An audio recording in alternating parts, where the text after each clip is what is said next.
Nikah luruskan niat. Kalau niatmu salah, maka kamu pasti capek beribadah. Kau tahu itu namanya ijab kabul. Ijab penyerahan, kabul penerimaan. Ijab kabul itu seolah-olah Hairil bilang, mertuamu bilang, Bima, saya kasih ku anakku, didik dengan baik, lalu kau bilang saya siap. Itu namanya kabul. Jadi semua pendidikan anaknya sekarang kamu yang tanggung. Kalau dia tidak sholat, bukan lagi tanggung jawab bapaknya, tapi suaminya. Bagaimana istrimu mau sholat, kau saja terlambat sholat subuh. Cari tamat itu. Tidak mungkin taati kau istrimu kalau tidak lihat kau taat beribadah. Ya, dua, dengar ini Bima. Kau lihat Wiwi, sarjana nih, ada kerjanya, jangan kau kasih makan uang haram. Tidak pernah orang tuanya kasih makan uang haram anaknya. Jangan sampai kamu yang kasih makan uang haram anaknya orang. Jangan kau judi, jangan kau narkoba, jangan kau sogo, jangan kau terima sogo, jangan kau makin mana duit. Judol itu, ya banyak sekarang korban judol, banyak sekarang pinjol. Ya, jangan sampai uang pinjol kau kasih makan anaknya orang. Demi Allah tidak ada orang bungi kemiskinan, tidak ada orang bungi mati kelaparan. Makanya jangan kau kasih makan orang uang haram. Ya.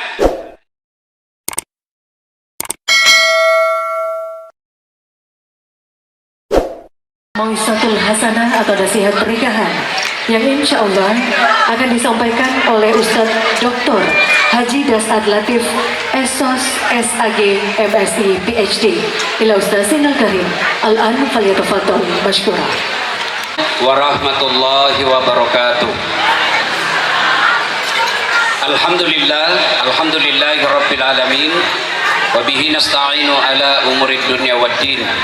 Ashhadu an la ilaha illallah wa ashhadu anna Muhammadan abduhu wa rasuluh. Allahumma salli ala Sayyidina Muhammad wa ala alihi wa sahbihi ajma'in, amma ba'd. Ibu bapak, saudara-saudara sekalian, teristimewa keluarga kedua mempelai, para tamu undangan, terkhusus pengantin baru Wiwi dengan Bima yang insya Allah dimuliakan rahmati Allah Subhanahu wa Ta'ala. Mohon izin berkenan waktunya sejenak untuk kita simak. Silakan sambil makan, karena yang makan mulut tentu tidak bagus kalau sambil cerita. Silakan mencicipi, tapi telinga kita mendengar. Ya, ini nasihat bukan cuma untuk pengantin baru, tapi buat saya dan kita semua. Yang pertama, anandaku Wiwi dan Bima, nikah luruskan niat. Kalau niatmu salah, maka kamu pasti capek beribadah. Semua kita ingin wafat dalam keadaan tawaf. Melo mana ki mate masampaja ki nata mate. Tawaf ki umroh ki nata mate. Tapi ternyata Nabi Muhammad sallallahu alaihi wasallam dia nama sempajang, dia nama tawaf, dia nama puasa. Tapi Rasulullah wafat di pangkuan istrinya. Ini makna moralnya adalah ibadah yang terpanjang adalah berumah tangga. Orang umroh paling sekali dua kali seumur hidup. Haji bahkan ada yang tidak sempat haji dia meninggal. Sholat paling banyak kita lakukan paling kurang 5 kali sehari semalam. Puasa Ramadan ya paling Ramadan saja sekali setahun. Syukur-syukur Senin Kamis. Tapi ibadah rumah tangga inilah ibadah yang panjang sampai akhir hidup. Makanya kalau orang menikah karena salah niat pasti capek. Menenai benemu pasti mapedi nyawamu. Makutu lakemu sapadui pasti masisa nyawamu. Tapi kalau kau menikah lillahi ta'ala, cari nafkahnya ibadah, tidurnya ibadah, bekerjanya ibadah, mengurus anak ibadah, bahkan berhubungan ibadah pun itu adalah ibadah. Maka adindaku berdua, ananda berdua, luruskan niat. Kalau kau niat salah, maka pasti kau capek dalam rumah tangga. Maka nikahlah ini, tadi kamu ucapkan toh, saya terima nikahnya ini dengan mahar sekian tunai karena Allah. Itulah makna dari kita setiap sholat selalu kita baca dalam doa iftitah, inna sholati wa nusuki wa mahyaya wa mamati lillahi rabbil alamin. Maknanya semua ini, hidup, mati, ibadah, sholat, semua karena Allah. Termasuk hari ini kita datang, pengantin ini bagian daripada ibadah. Maka kalau kau niat karena itu, mengerti mau kau bersyukur toh Bima? Kalau itu yang kau maksud, maka pasti kau kecewa. Tidak lama itu kenikmatan itu. Makanya disebut bulan madu, tidak dibilang tahun madu. Bulan madu saja, sebentar saja itu. Maka kalau kau menikah salah niat, pasti akan capek.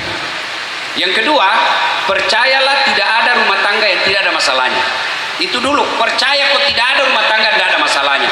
Bohong itu kalau ada orang bilang, ih bahagianya rumah tangganya itu Ustaz, tidak pernah bertengkar. Dari mana kau dapat? Nah bilang itu di Instagramnya. Instagram berapa detik kamu foto, berapa detik kamu share.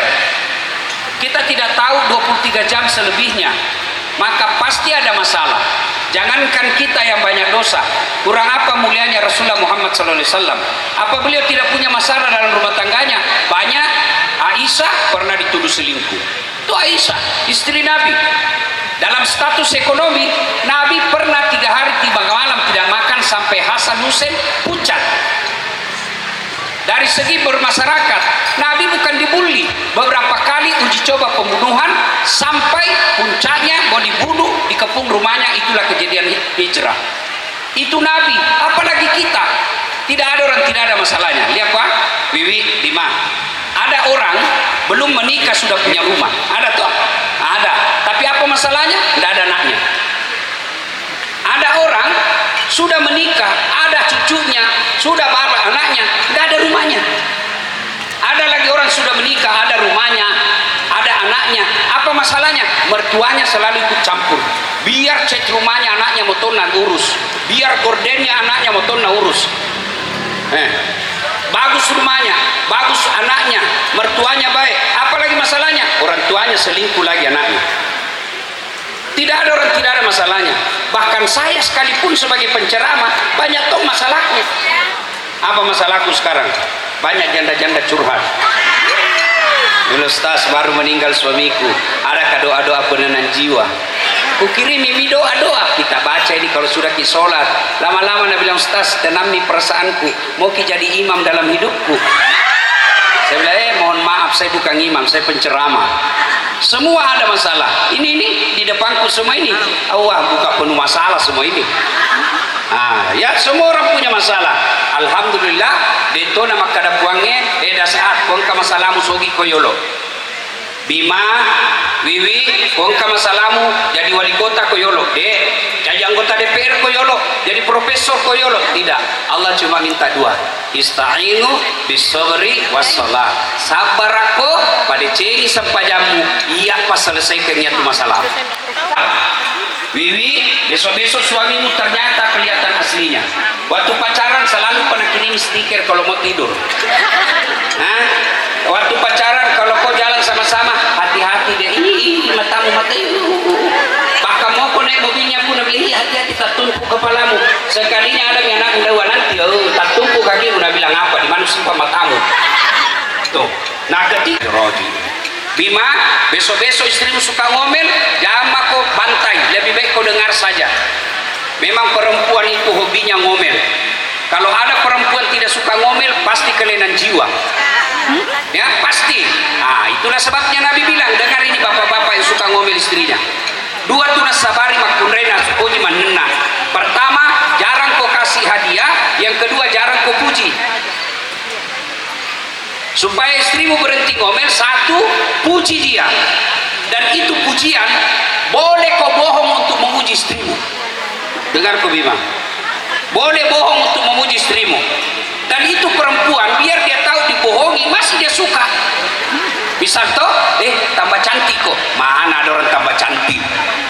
Makin muda kok kuliah sayang, pasti bohong. tapi nasa nonton itu. Masalahnya kita laki-laki, istrinya orang kita puji, istri tak tidak.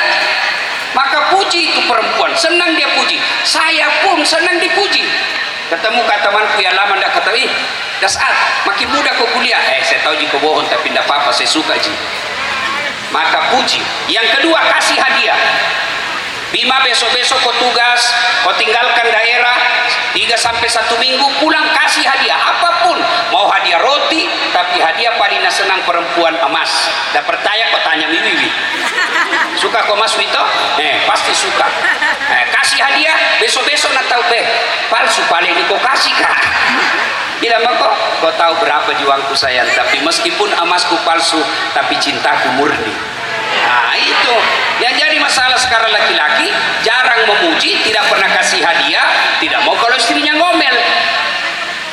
Kalau ngomel istri, ucapkan saja inna lillahi wa inna ilaihi raji'un. Dengan catatan Bima jangan kau lihat mukanya baru kau bilang inna lillahi, tambah jallo itu. Caranya apa? Kau ucapkan dalam hatimu saja inna lillahi wa inna ilaihi raji'un. Dua, pakai sihir sampai jam. Bima, kau lihat dulu istrimu, giginya sudah lengkap. Darah gigi ndak umpung Bu Wiwito, matanya bagus, hidungnya bagus. Coba jangan sampai nak kasih maku anaknya si Heril, kau lihat itu mertuamu. Jangan lalu kau coba-coba, itu mertuamu tidak banyak bicara, sakal bacara napalak pokok. Saya tahu sekali itu mertuamu, semua saudara saya. Jangan lalu kau coba macam-macam. Jangan sampai anaknya yang dia sayang kau tidak ajar sholat. Kau punya tanggung jawab. Ketika kau tahu itu namanya ijab kabul. Ijab penyerahan, kabul penerimaan. Ijab kabul itu seolah-olah Hairil bilang, mertuamu bilang, Bima, saya kasih kau anakku, didik dengan baik, lalu kau bilang saya siap. Itu namanya kabul. Jadi semua pendidikan anaknya sekarang kamu yang tanggung. Kalau dia tidak sholat, bukan lagi tanggung jawab bapaknya, tapi suaminya. Bagaimana istrimu mau sholat, kau saja terlambat sholat subuh. Cari tamat itu. Tidak mungkin taati kau istrimu kalau tidak lihat kau taat beribadah. Ya. Dua, dengar ini Bima. Kau lihat Wiwi, sarjana nih, ada kerjanya. Jangan kau kasih makan uang haram. Tak pernah orang tuanya kasih makan uang haram anaknya. Jangan sampai kamu yang kasih makan uang haram anaknya orang. Jangan kau judi, jangan kau narkoba, jangan kau sogo, jangan kau terima sogo, jangan kau makin mana duit. Judol itu, ya banyak sekarang korban judol, banyak sekarang pinjol. Ya, jangan sampai uang pinjol kau kasih makan anaknya orang. Demi Allah tidak ada orang bungi kemiskinan, tidak ada orang bungi mati kelaparan. Makanya jangan kau kasih makan orang uang haram. Ya, ini pesan yang kedua. Sholat, perbaiki sholatnya. Bagaimana caranya? Kalau kau pergi kerja, kau tinggalkan istrimu, masuk waktu sholat, sholat kau. Saya sudah bangga, nak kasih ke orang tuamu untuk menjadi menantunya.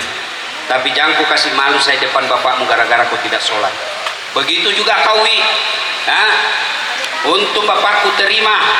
Kalau kaya bukan kamu nak terima. Kalau keluarga bukan kamu nak terima. Kalau gagah bukan kamu nak terima. Tapi karena aku sayang kau, maka bapakku terima kau. Maka jangan kau kasih malu ke depannya bapakku kau tidak sholat. Saling mengingatkan. Kalau sholatmu baik, tidak mungkin rumah tanggamu hina. Ini mau baik rumah tangga tapi tidak sholat. Coba lihat itu pengantin Muwi Bima, banyak orang hebat datang yang ceramah dasar latih. Kau tahu Bima, jam 1:30 saya tiba dari Malaysia tadi malam. Saya pergi sini untuk acara menghormati kamu, bukan baru ketemu hari ini. Sampai saya hormati orang tuamu. Ini selesai acara ini lambu selesai lagi, pergi lagi bandara. Besok saya ceramah lagi di pengantin anak mantunya Sahrini. Karena apa? Karena orang tua mertua. Maka hormati orang tuamu, mertuamu dan ibu bapakmu sendiri. Hormati. Tidak mungkin kau bisa bahagia kalau orang tuamu kau tidak layani dengan baik. Cari tamati, biar setengah mati kau cari uang, banting lembur ana, lembur sini, cari ini. Tapi kalau durhaka kau sama orang tuamu, ada uang kau dapat, tapi pasti tidak berkah. Kalau sudah tidak berkah, maka Allah cabut kebahagiaan rumah tangga. Ingat, rumah tangga itu tujuannya sakinah. Apa itu sakinah? Ketentraman jiwa. Kalau tidak tentram, pasti sebabnya karena kamu durhaka dan kau anggap enteng sholat. Ya, nah sekarang buat kita ini pengunjung, sulami dulu toh, karena waktu terbatas. Buat kita ini tamu. Satu, biasanya kalau ada pengantin begini banyak orang tidak sholat. Terutama ini mama-mama. Haji ini tuh haji nih. Buran di baluka galu nalo Mekah. Tame loro dia nama sampaja gara-gara apa? Bedak. Hati-hati yang tebal-tebal bedaknya. Nah, tidak ada musafir di sini, berarti pesta ini selesai pesta kopi mengantar biasanya tidak sholat mako. Kalau kau tidak sholat tidak ada gunanya semua ini acara, tidak berkah. Ingat, bagaimana yang tebal bedaknya? Biasa wudhu, tapi begini caranya wudhu. Dia sampai jamu. Ya, yang kedua, biasanya kalau ada cara begini banyak perhatian mubasir, terutama itu air minum. Belum habis satu gelas kau tambah lagi. Mubasir itu perbuatan setan. Habiskan, terutama juga kalau makan. Kalau makan jangan ambil banyak kau sisa. Biar kau tidak sentuh, tapi kalau namanya sisa pasti orang tidak mau makan. Lebih baik ambil sedikit, kalau enak baru kau tambah. Jangan ambil langsung porsi mengamuk. Mak butuh. Detona capu dah aja. Jangan banyak ambil secukupnya saja. Ya, kalau mampu duduk, duduklah makan. Karena makan berdiri melanggar sunnah. Kecuali darurat, tidak ada tempat duduk lagi. Kalau tidak ada tempat duduk, bersandar. Tidak ada tempat duduk, berpegang. Supaya kita tetap sunnah. Yang berikutnya, ketika ada pengantin begini, banyak di antara kita yang membawa makanan tidak halal. Mabuku, ibu-ibu Kolombus, kelompok ibu-ibu pembungkus, bapak-bapak juga, namanya Kopassus, bapak-bapak kelompok pembungkus. Ya, jangan bungkus, biar kau sebungkus satu kali. Saya saudara dengan pengantin, tapi saya ambil kue tanpa izin sama yang punya acara, haram hukumnya. Tidak boleh, sampai kau piring-piringnya juga kau ambil. Selesai pengantin mega waran-paran atau lainnya, ternyata kemana kau beli bolai. Yang berikutnya, biasanya kalau ada pengantin begini banyak pulang bawa dosa. Kenapa pulang bawa dosa? Datang macalla-calla. Namo baju na tawe na calla to. De na sarasi pada umbul-umbul madek na sanganuna gencuna kusina. Semua mau na urusan na orang. Orang pakaian kau yang sibuk. Ya, jangan mencela. Dan celah semua makanannya orang. Datang ke sini jangan pulang bawa dosa. Minimal doakan orang pengantin bahagia. Dan jangan ada yang tersinggung pulang. Kenapa dia tersinggung? Merasa tidak dilayani. Bela-bela aku boleh mamuju dan joko napaka tiru. Wah, enggak. Jauhku dari Makassar enggak nalayani kak. Jauhku dari Jakarta tidak diajak ngomong. Enggak mungkin kita wajak ngomong semua satu-satu, biar banyaknya tamu. Maka kita saja yang mengerti. Ya. Terakhir, mewakili keluarga pengantin laki-laki, saya mengucapkan terima kasih yang penghargaan setinggi-tinggi penghormatan atas luang waktu.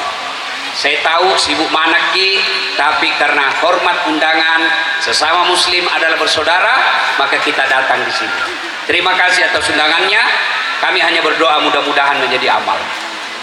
Kami juga mohon maaf apabila ada pelayanan yang tidak berkenan.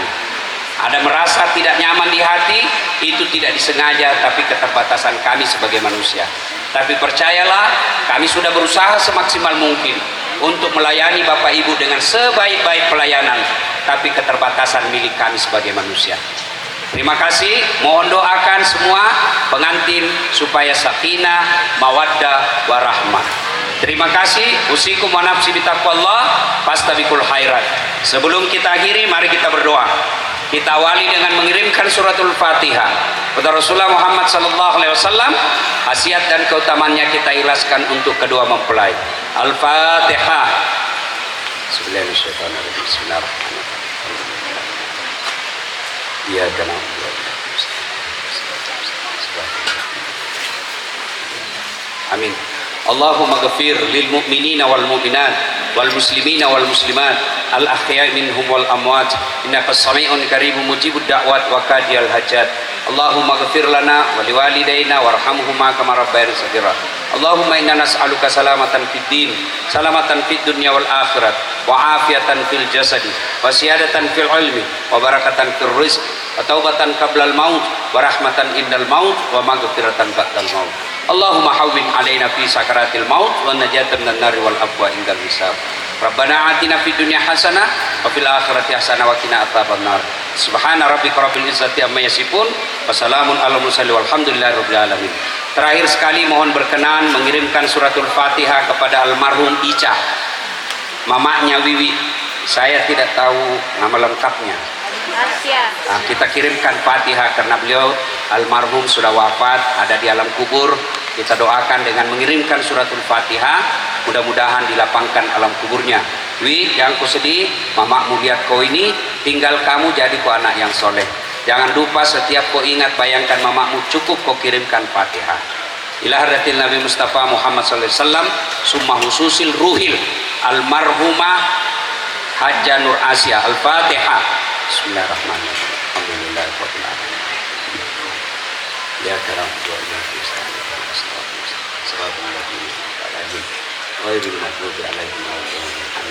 terima kasih. Usikum wa nafsi bitaqwallah fastabiqul khairat. Assalamualaikum warahmatullahi wabarakatuh.